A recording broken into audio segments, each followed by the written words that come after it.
Welcome to The Last Breakfast. Please enjoy the video. In this video, I will explain how to study for your finals step by step. First, let's create a solid study plan.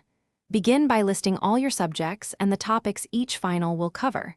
Then, allocate specific time slots for each subject, considering its difficulty and the percentage it contributes to your overall grade.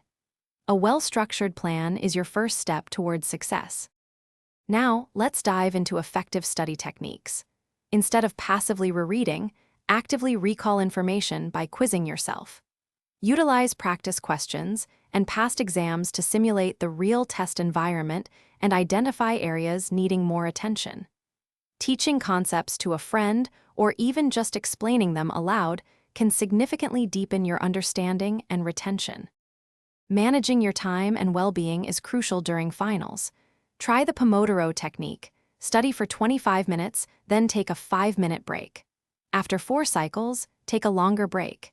Aim for at least 7 to 8 hours of sleep each night, and remember to stay hydrated and eat balanced meals.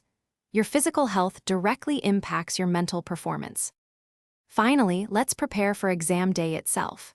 Do a quick review of essential concepts and formulas, but avoid cramming new material.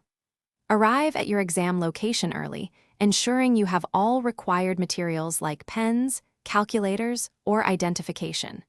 Most importantly, take a deep breath and carefully read all instructions before you begin answering any questions. Thanks for watching. If this was helpful, leave a like and consider subscribing. See you next time.